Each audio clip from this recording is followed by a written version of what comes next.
Cette sympathique question sort d'un sujet central, section PSI, allitération en S, donc année 2016 et plus précisément maths 1. Voilà. Donc, question que j'ai croisée avec pas mal d'élèves ces derniers temps et qui m'a donné une bonne idée de où est l'arnaque. Donc je rappelle le concept, je m'apprête à résoudre du coup cet exercice, à répondre à cette question en vous arnaquant à au moins un moment de ma correction. À vous de voir à quel moment je vous aurai arnaqué. Évitez la section commentaires avant d'avoir essayé par vous-même, pour pas vous faire spoiler. Et si vous avez un commentaire à émettre qui va dans le sens du spoil, direct ou non, merci de bien vouloir le préciser en début de commentaire. C'est parti. Soit n un entier naturel supérieur ou égal à 2. On note yn l'ensemble des éléments de Mn de R dont tous les coefficients sont dans le segment 0,1. Donc Mn de R, je rappelle que c'est les matrices carrées de taille n à coefficient réel. Démontrer que pour tout grand M appartenant à yn, donc pour toute matrice carrée à coefficient réel dont tous les coefs sont dans 0,1 de taille n, voilà, il faut montrer que pour toute matrice de yn, déterminant de M est strictement inférieur à n factoriel.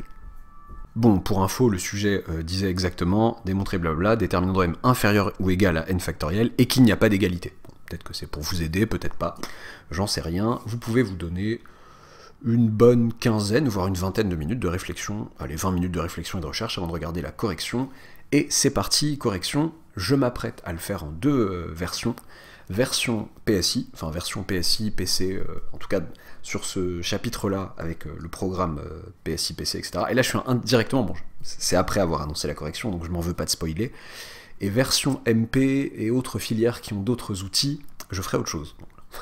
Si les gens qui connaissent un peu les différences entre ces programmes savent de quoi il s'agit, bah, voilà, ça leur donne une indication pour la deuxième méthode. Ok. Moi je vais faire un truc relativement classique dans ces cas-là. Ouais, je mets le sujet dans l'ombre. Relativement classique dans ces cas-là, c'est tout simplement, on va essayer un raisonnement par récurrence. Soit, pour tout n appartenant à n étoiles privées de 1, si on veut, pour tout n supérieur ou égal à 2, la propriété Pn, qui me dit quoi? Qui me dit que, pour être précis, pour tout grand M appartenant à yn, déterminant de M est inférieur strictement à n factoriel. Ok. Qu'est-ce que je vais dire? Je vais annoncer mon raisonnement. Montrons par récurrence. Montrons le n qui s'est fait manger par récurrence que pour tout n appartenant à grand n, à n étoiles, je sais pas pourquoi j'ai effacé grand n, ça n'a aucun sens, à n étoiles privées de 1, eh bien P de n est vrai. Nous montrons P de n pour tout n appartenant à n étoiles privées de 1. Ok, initialisation pour n égale 2. Bon. Soit, je dois poser une matrice quelconque de y2 du coup, soit M égale A, B, C, D appartenant à y2. Ok, qu'est-ce que ça veut dire qu'une matrice appartient à y2, donc avec des coefficients quelconques, bon, pas si quelconques que ça, je sais que A, B, C et D sont tous des éléments du segment 0,1. Ok. Que faire de cette information? Moi je veux montrer quelque chose sur le déterminant de M. Bah, det de M, bah, je sais ce que c'est. C'est AD moins BC. Et j'aimerais montrer que AD moins BC est strictement inférieur à 2 factoriel, à savoir à 2. Bon. Bah, qu'est-ce que je peux faire de sympa? Je peux le prouver relativement simplement. A, B, C, D sont des éléments dans 0,1. Je vais essayer de donner une démo efficace, je vais passer en valeur absolue. Je dirais, écoutez, det de M, c'est valeur absolue, pardon, det de M, c'est valeur absolue de AD moins BC, avec AD et BC, tous deux des éléments du segment 0,1. Donc, det de M en valeur absolue, si vous êtes tous deux deux éléments du segment 0,1, bah, va être inférieur ou égal à valeur absolue de 1 moins 0. Ah oui. Vous avez le segment 0,1, vous avez AD et BC qui traînent, je sais pas qui est le plus grand, qui est le plus petit, on s'en fiche, mais cette distance, qui n'est autre que la valeur absolue de leur différence, est inférieure ou égale à la distance entre 1 et 0. Donc det de M en valeur absolue est inférieur ou égal à 1, qui est strictement inférieur à 2 factoriel. Parce que 2 factoriel, c'est 2. Bon. Et je rappelle que, de plus, bon, j'exagère un peu, en plus c'est une question de début de sujet un peu, de plus det de m est inférieur ou égal à sa valeur absolue. Un nombre est toujours inférieur ou égal à sa valeur absolue. D'où, par transitivité, bon là il y a du inférieur ou égal, mais là il y a un inférieur strict, d'où det de m est inférieur à 2 factoriel. Et ce pour toute matrice m de y2. Pour tout m appartenant à y2, det de m est strictement inférieur à 2 factoriel. Donc, P de 2 est vrai. Hérédité. Supposons que, permet ces abréviations que vous ne vous permettez pas sur vos copies, pour un certain n entier naturel supérieur ou égal à 2, bon, hein, P de n soit vrai,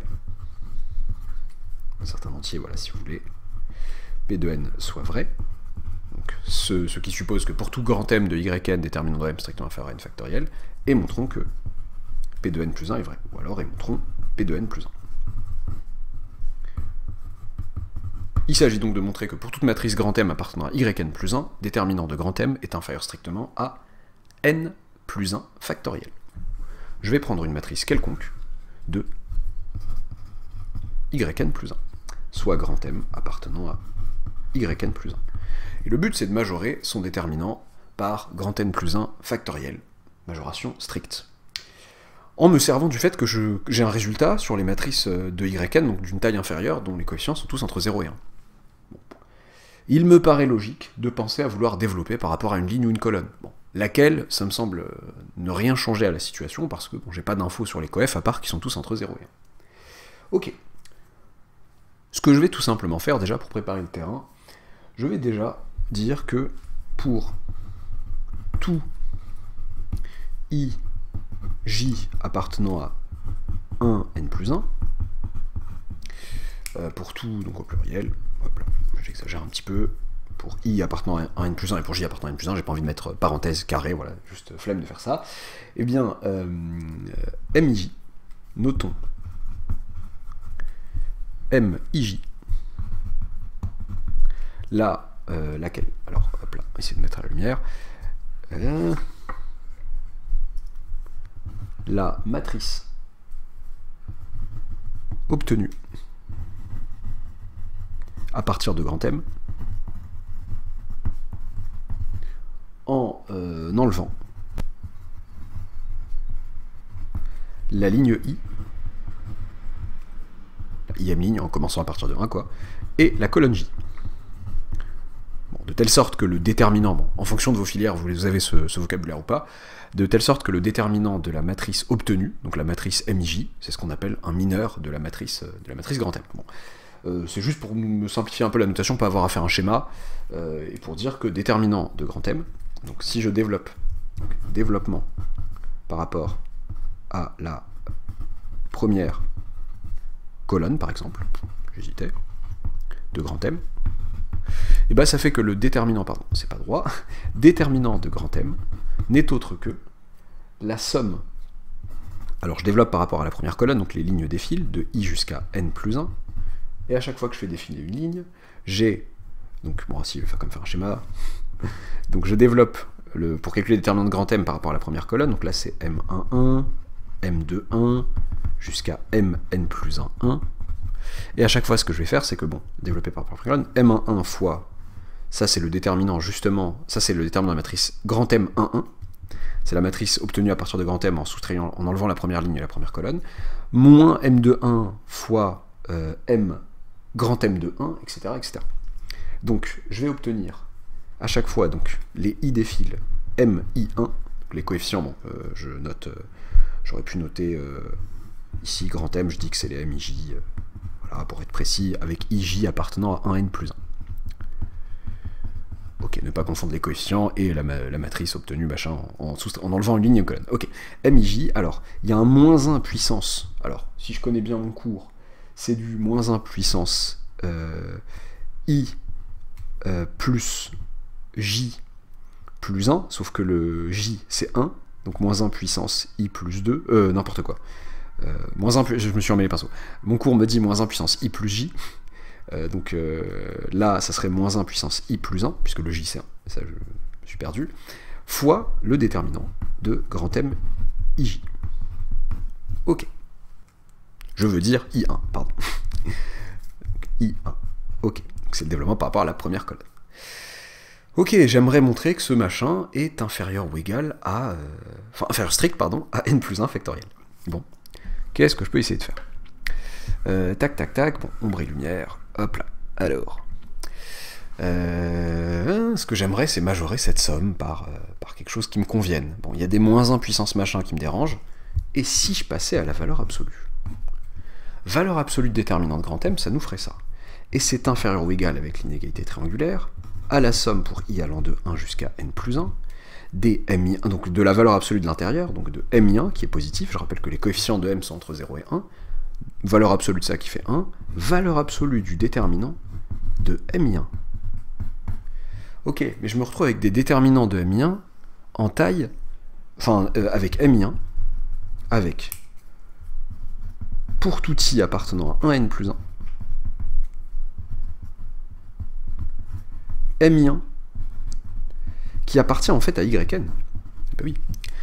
Grand M est une matrice à coefficient compris entre 0 et 1, voilà, de taille n plus 1, et j'obtiens une matrice de taille n carré de taille n, dont tous les coefficients de fait sont aussi, puisqu'elle est extraite de grand M, de taille à coefficient dans 0,1, pardon. Or, moi, qu'est-ce que je sais des matrices de yn sur leur déterminant? Bon, là, c'est en valeur absolue. La seule petite difficulté, c'est que c'est en valeur absolue. Mais, j'ai montré à l'étape d'initialisation que la valeur absolue de det de m est inférieure stricte à 2 factoriel, en fait. Donc, je peux m'en servir. Je peux leur dire, je peux supposer que det de mi1 en valeur absolue, j'ai cette information que det de mi1 en valeur absolue est strictement inférieur à n factoriel. D'où, eh bien, valeur absolue de det de m va être inférieure strictement, du coup, puisque chacun des termes de la somme, il y a une infériorité stricte ici pour chacun des termes de la somme, inférieure strictement à la somme pour i allant de 1 à n plus 1 des mi1 n factoriel.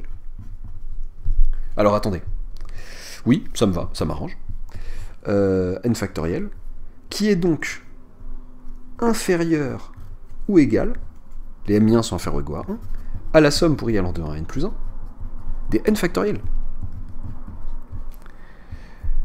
N factoriel est une constante, que je répète n plus une fois, donc que je somme, que j'additionne n plus une fois, ça fait n plus 1 fois n factoriel, et ça fait n plus 1 factoriel. Et je suis content. Puis, det de m, sans la valeur absolue, qui est inférieure ou égale à det de m en valeur absolue, est inférieure stricte à n plus 1 factoriel.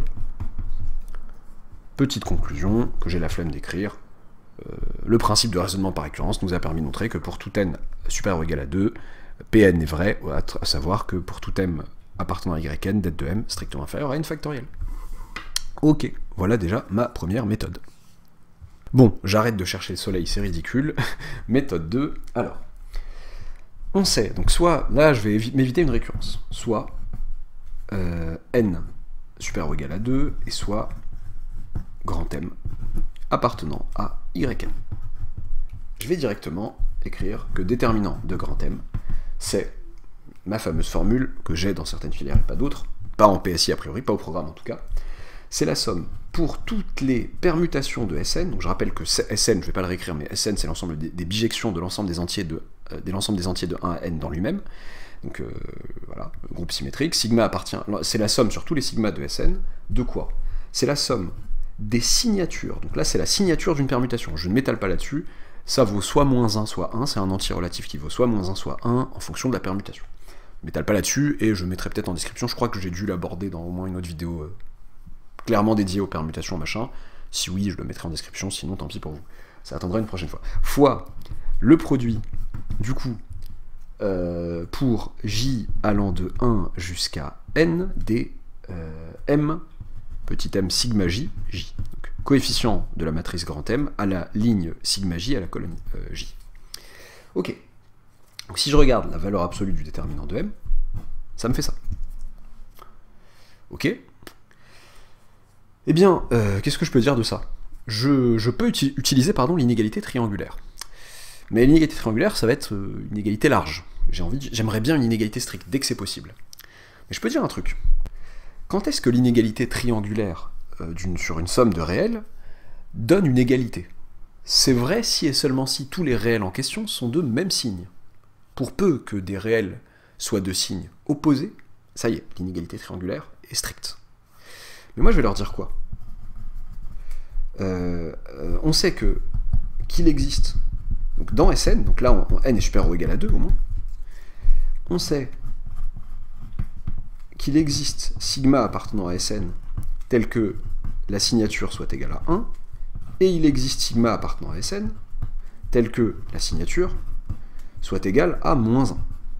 Tout simplement, n est supérieur ou égal à 2, je prends la permutation identité dont la signature est égale à 1 et une transposition qui déplace deux, voilà, qui laisse tout le monde, qui ne bouge personne et qui bouge un i en j, dont l'image qui donne comme image à i un j qui est différent de i, et à ce j le i, et tous les autres laissent tranquille, bon, je paraphrase, et ben, cette transposition, tout simplement, et bien, sa permutation, c'est moins 1. Ok.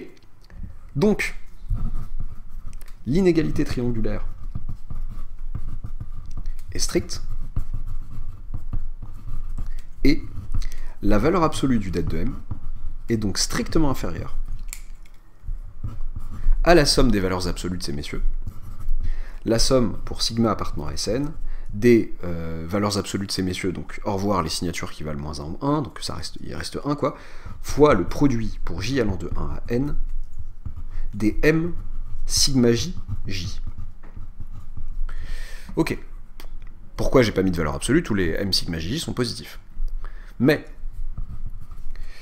donc, d'où j'aurais pu varier un peu, là, j'ai mis beaucoup de donc aujourd'hui, tant pis. Det de valeur absolue de m, je disais, mais les m sigma j sont tous compris entre 0 et 1, en particulier inférieur ou égaux à 1. Donc, leur produit, pour un sigma donné, le produit pour j allant de n des m sigma jj, ce produit va être inférieur ou égal à 1. Donc, comme j'étais strict ici, je garde une égalité stricte en disant que c'est inférieur ou égal à la somme pour sigma appartenant à Sn des 1. Bon, et ça c'est tout simplement le cardinal de Sn. Je fais 1 plus 1 plus 1 plus 1 et je compte 1 à chaque fois, à chaque élément de Sn. C'est son cardinal, quoi. Je compte le nombre d'éléments dans Sn. Et le cardinal de Sn, bingo, c'est n factoriel. Ça, c'est le petit n factoriel qui nous fait penser peut-être à ça. Au cardinal de Sn, qu'on aurait pu essayer de voir dès le début, voilà, si on avait cette méthode. Ok, enfin, si j'ai vu ça en valeur absolue, bah, det de m sans la valeur absolue, eh bien, inférieur strictement à n factoriel. Et le tour est joué. Où est-ce que j'ai bien pu vous douiller dans mes deux méthodes? Déjà, je vous ai douillé dans les deux méthodes, voilà, pour être clair. Alors, bon, j'annonce ma récurrence, bah, ça m'a l'air logique de raisonner par récurrence, il y a un petit oiseau qui chante, c'est pas désagréable, mais j'espère que ça sera pas désagréable à l'audio. Alors, initialisation, donc c'est exact ce que j'ai fait à l'initialisation.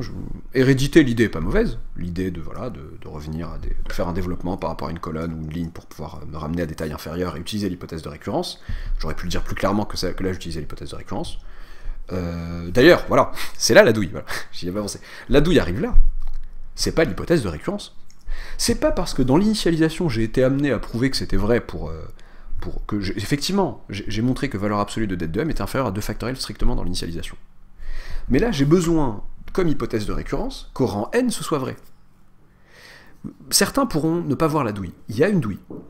C'est que si j'ai besoin de me servir de cette propriété, ça ne vaut pas grand-chose. C'est une douille réglable en deux coups de crayon, pardon. Il suffit tout simplement que je vous fasse ça. Bam, bam.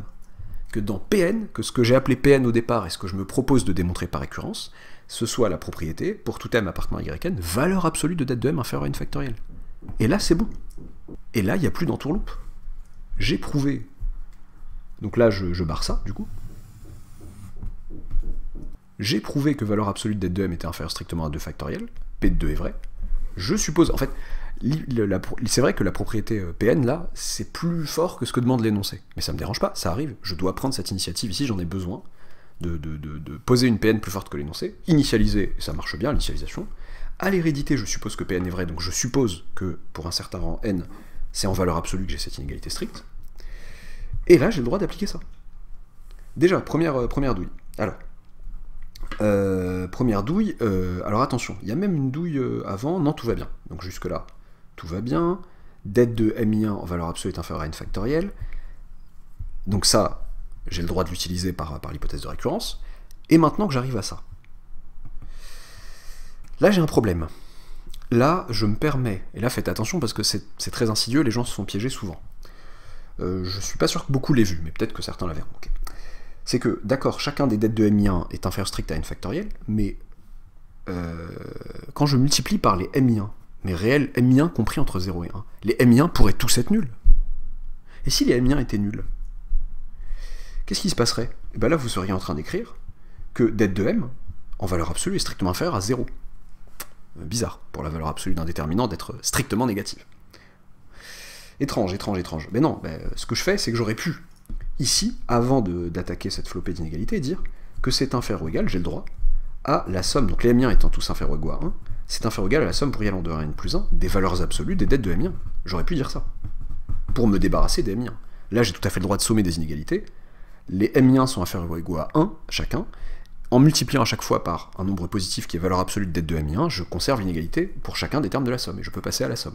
Et une fois que j'ai ça, je me retrouve avec, directement, donc j'oublie ça, je me retrouve avec det de m en valeur absolue qui est strictement inférieur ou égal à i, la somme pour y allant de 1 à n plus 1 des n factoriel, qui n'est autre que n plus 1 factoriel. Donc det de m en valeur absolue est inférieur à n plus 1 factoriel. Et dans ma conclusion, je dirais que, on a montré par récurrence que pour tout pour tout m appartenant à grand N, valeur absolue de det de m est inférieure à n factoriel, strictement, mais valeur absolue de det de m est lui-même supérieure ou égale à det de m. Donc j'ai det de m qui est bien inférieur strict à n factoriel. Je trouve ça joli, je trouve ça assez élégant parce que c'est pas spécialement dur. Si, quand même, l'idée est sympa, je sais pas vous, voilà, si vous arrivez à une question comme ça, c'est pas mal quand même, faut être fier de vous, mais c'est pas spécialement dur par rapport à d'autres exos, mais il y a cette petite nuance qui est sympathique, en termes de raisonnement. J'ai besoin de plus, c'est à moi de prendre l'initiative de demander plus dans mon PN. Ok. Deuxième méthode. Bon, on reconnaît quand même la formule du déterminant, a priori. Ok, voilà. Det de m en valeur absolue, c'est bien ça. Donc, ok. Donc, et là, je dis, ce que je dis est exact. L'inégalité triangulaire sur les réels est une égalité, cas d'égalité, si et seulement si. On a le cas d'égalité, si et seulement si. Eh bien, tous les réels sont de même signe. Mais c'est au sens large. Là encore, d'accord, certains des epsilon sigma sont égaux à 1, d'autres égaux à moins 1, et lui, j'aurais pu rappeler, bon, je l'ai même pas rappelé d'ailleurs, que lui était positif. Je vais pas rappeler à ce moment-là, en tout cas. Mais il peut être nul. Il peut encore être nul. Donc oui, si vous avez dans votre inégalité, dans votre somme, pardon, si vous avez du alpha 1 plus alpha 2 plus blablabla, et que j'ai par exemple alpha 1 qui est strictement positif et alpha 2 strictement négatif, l'inégalité est forcément stricte. Ça, c'est vrai. Mais, s'il y a des annulations, je peux plus dire ça. Donc là, bon, mal m'en a pris de dire ça. Voilà. Donc ça, c'est vrai, mais l'inégalité stricte, c'est faux. Et je peux pas tout de suite conclure à ça. Qu'est-ce que j'aurais pu faire? J'aurais pu me contenter d'une inégalité large, en disant, bon c'est inférieur ou égal à la somme des produits pour j allant de 1 à n, des m sigma jj, donc somme pour sigma appartenant à Sn, pardon, et après calcul, bon ça c'est inférieur ou égal, donc j'ai dit que ça c'est inférieur ou égal à 1 à chaque fois, somme des 1 pour sigma appartenant à Sn, ce qui n'est autre que n factoriel. Donc j'ai une inégalité large pour l'instant. Donc j'arrive à valeur absolue de det de m, inférieur ou égal à n factoriel. Et c'est peut-être en ça, mais je suis pas certain, parce que je comprends pas bien pourquoi l'énoncé originel disait montrer que c'est inférieur ou égal et que je peux pas avoir égalité. Si l'énoncé pensait à ça, l'énoncé pensait à ça, pourquoi pas, mais c'est bizarre, parce que c'est pas au programme des PSI, alors peut-être qu'à l'époque, en 2016, je sais plus, bon, tant pis. En tout cas, pour la récurrence, j'ai pas l'impression qu'il y ait eu besoin de le faire en deux temps comme ça. Det de m inférieur ou égal à n factoriel en valeur absolue, ben je vais essayer de montrer ce qui se passe s'il y a égalité. Par l'absurde, bon, je vais essayer de trouver une absurdité. Si valeur absolue de det de m... si valeur absolue de det de m, moi j'aurais pu dire si det de m, mais moi je veux même montrer qu'en valeur absolue c'est pas possible. Si valeur absolue de det de m est égale à n factoriel. Bon, toutes les inégalités sont des égalités. Mais peut-être qu'en travaillant sur celle-là, en réfléchissant à celle-là, je regarde le mauvais endroit, parce que ça, j'ai prouvé qu'avec m, la matrice nulle, il pouvait y avoir égalité précisément. Est-ce qu'il peut y avoir égalité ici? Eh bien, si j'ai ça, ça voudrait dire que pour tout sigma, appartenant à Sn, comme je rappelle que chacun de ces messieurs est inférieur ou égal à 1, dire que la somme de ces messieurs est égale à la somme des 1, ça veut dire que tous ces messieurs sont égaux à 1. Produit pour j allant de 1 à n des m sigma j est égal à 1. Vous pouvez vous en convaincre aussi en disant, je rappelle, an pour tout i ai inférieur à bi, et la somme pour i allant de 1 à n des ai égale la somme pour i allant de 1 à n des bi, ça implique, oula, tout ça implique que pour tout i appartenant à 1n, bon j'ai la flemme de l'écrire, ai égale bi. On peut le prouver, enfin c'est un résultat utilisable directement je pense, mais vous pouvez aussi vous en convaincre en disant, bon bah ça veut dire que les bi moins ai sont tous positifs ou nuls, et la somme des bi moins ai par linéarité, bah, elle est nulle, j'ai une somme de termes positifs qui sont les bi moins ai et qui me fait 0 comme somme à la fin, donc tous les termes de cette somme sont nuls, les bi moins ai sont nuls, donc les bi sont égaux aux ai. Ok, j'ai pour tout sigma appartenant à Sn ça c'est vrai pour tout sigma appartenant à Sn, donc quelle que soit la permutation. Mais donc ça implique de dire que pour tout ij appartenant à n, c'est même équivalent à dire que pour tout ij appartenant à n, alors pardon, j'ai oublié de dire un truc, comme tous ces termes sont, tous les m sigma jj sont entre 0 et 1 au sens large, et que le produit fait 1, forcément, tous valent 1. Si l'un d'entre eux, au moins, avait le mauvais goût d'être strictement inférieur à 1, ceci serait strictement inférieur à 1. D'où, pour tout sigma appartenant à Sn, pour tout j appartenant à n, déjà, petite étape intermédiaire, m sigma jj égale 1. Puis à partir de ça, puisque c'est vrai pour toute permutation, c'est-à-dire que je peux renvoyer mon j en n'importe quoi en fait, pour tout ij appartenant à n, mij est égal à 1. Tous les coefficients de ma matrice sont égaux à 1. Ok, où est le problème? On pourrait me dire, mais pas de problème. Mais dans ce cas-là, c'est une matrice où il n'y a que des 1, que certains appellent Jn en taille n. Ben, dans ce cas, déterminant de m est nul. Bah oui, n colonnes identiques. Il suffit de 2 colonnes liées pour que ça casse le truc. Il suffit d'une... Enfin, oui, il suffit de 2 colonnes liées. Il n'y a pas forcément 2 colonnes liées, mais je peux avoir 3 colonnes liées. En tout cas, du moment que les colonnes de ma matrice ou les lignes de ma matrice sont liées, le déterminant est nul. n colonnes identiques. Mais c'est absurde. Parce qu'on a dit si det de m, donc det de m égale 0, et en valeur absolue det de m est aussi égale à 0, mais c'est différent de n factoriel. Donc si j'ai ça qui est égal à n factoriel, il n'est pas égal à n factoriel. Bon, c'est bizarre quand même. Donc, ce qu'on a supposé au départ était faux, et donc on n'a pas l'égalité, et donc det de m en valeur absolue est strictement inférieur à n factoriel, et donc det de m sans valeur absolue est strictement inférieur à n factoriel, pardon. Voilà. J'espère que ça vous aura plu, je trouve ça assez rigolo comme situation. N'oubliez pas de vous abonner si ce n'est pas encore fait, d'activer la petite cloche des arnaques, et à bientôt pour une nouvelle vidéo.